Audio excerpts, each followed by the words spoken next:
पहले आप लोगों को नमस्कार। मैं रोहतक हरियाणा से हूँ और मैं पैरा ओलंपियन विनोद कुमार मेरा नाम है और टोक्यो पैरा ओलंपिक में 2021 में खेल के आया था, जिसमें मेरा ब्रॉन्ज मेडल था और मैं डिस्क्वालीफाई हो गया था और आज तक मेरे को कुछ सम्मान नहीं मिला।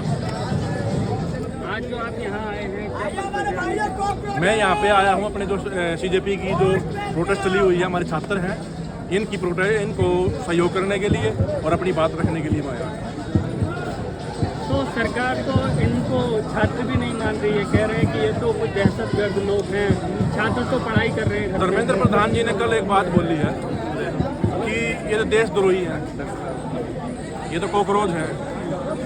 आप एक बात बताओ, अब अपने आने वाले देश के जो युवा हैं, जो संभालने वाले देश को, हम उसको कॉकरोच बोलेंगे तो हमारा देश कहाँ जाएगा भाई साहब?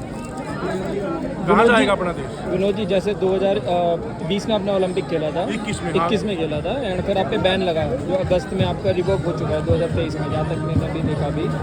तो अभी आगे का क्या, आपको आगे दोबारा बुलाया खेलने के लिए या फिर मतलब बिल्कुल ही दरकिनार कर दिया है? देखो ऐसा है, अब मेरी एज होली 48 की, ठीक है, इंजर्ड हूँ, 48 की एज होली, कहाँ तक खेल लूँगा मैं? खेलने की एक सीमा होती है जी, ठीक है। रही बात अगली 2021 में खेल के आया था टोक्यो पैरा ओलंपिक, बातों को 6-7 साल हो गया। आज तक सरकार से मैं जो मुझे मिलना चाहिए था सम्मान, वही नहीं मिला कि मैं क्या करूँगा। तो जैसे हमारे देश में जो भी ओलंपिक मेडल लेकर आते हैं उन्हें एक हेल्प की राशि मिलती है, एक अच्छा खासा अमाउंट मिलता है हमारे देश में। खेलने से पहले भले ही ना मिलता हो, लेकिन बाद में तो दे ही देते हैं कंपनसेशन के लिए। नौकरी मिलती है, फिर आपके लिए अलग से आरक्षण भी होता है, स्पोर्ट्स कोटा होता है सारे। तो आपको कोई भी गवर्नमेंट जॉब या कोई अमाउंट वगैरह कुछ नहीं मिला? मेरे को जिस टाइम पे मैं पार्टिसिपेट के, मेरे को हरियाणा गवर्नमेंट की जो पॉलिसी है उसके हिसाब से पार्टिसिपेट के लिए मेरे को 50 लाख रुपए दिए थे, ठीक है।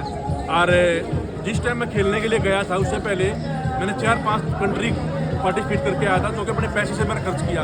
5 साल मैंने अपने पैसे लगाए, जो मैंने आपसे लिए, किसी भाई से लिए, तो मेरे जान पहचान के सबके लेके मेरे पास 28 लाख रुपए कर्ज था।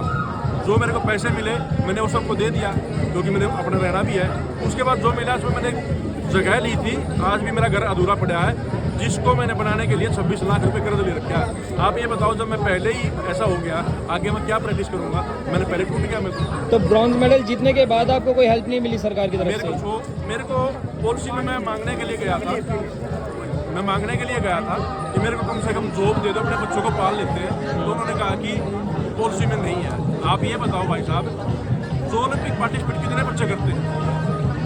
ओलंपिक पार्टिसिपेट के लिए जॉब नहीं है तो फिर कब जॉब होती है? तो अभी जो हमारे देश में हालात चल रहे हैं, ठीक है, सभी हम वाकिफ़ हैं। तो जैसे मैं खुद भी अपने बच्चे के लिए सोचता हूँ कि मैं ओलंपिक की तैयारी कराऊँ, तो आपको क्या लगता है कि अभी हमारे बच्चों को वो सुविधाएं मिल पाएंगी कि वो ओलंपिक खेल सके? क्योंकि इंटरनेशनल लेवल पे सब बहुत ज़्यादा अच्छी चीज़ें दे रहे हैं इस वक्त। आपको एक बात बोलना चाहूँगा, हमारे देश का दुर्भाग्य है ये, जो हमें ऐसी गवर्नमेंट मिली है। जब हम तैयारी करते हैं, जिस बच्चे में हुनर होता है, चाइना के बच्चे, जापान के बच्चे जो 4-5 साल से अपनी प्रैक्टिस करते हैं ना, सरकार पूरी हेल्प करती है उन लोगों की, इसलिए उनके मेडल आते हैं।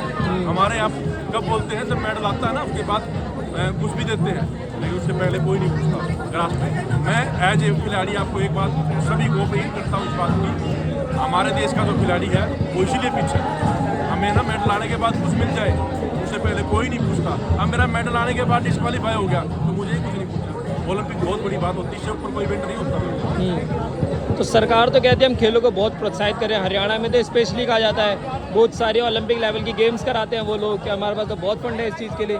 फिर देश की जो सबसे बड़ी ओलंपिक के ट्रेनिंग की संस्था है वो भी चंडीगढ़ में ही है मेरे ख्याल से, पंचकुला में है। तो आप कह रहे हो कि वो कुछ नहीं करते, लेकिन सरकार तो दिखाती है हमारा बहुत बड़ा बजट है गेम्स के लिए, और बहुत पैसे भी दिखाते हैं। वो तो ये भी कहते पेपर लीक नहीं होता, वो तो ये पेपर लीक कैसे हो गया? वो तो ये भी कहते 300 करोड़ का बजट दे रहे हैं हम खेल को, कहाँ गया वो? स्टेडियम में जाके देखो आप, एक भी सैटेलाइट नहीं मिलेगा आपको, सही टॉयलेट नहीं मिलेगा, पानी नहीं मिलेगा पीने का, सुविधाएं नहीं मिलेंगी। और हम जैसे खिलाड़ी हैं वो रोते रोते बैठते हैं। आप बोलते हैं कि हरियाणा सबसे ऊपर है, नहीं है, जीरो है। आज की सरकार के देखो जीरो है। बहुत बहुत शुक्रिया विनोद जी आपके।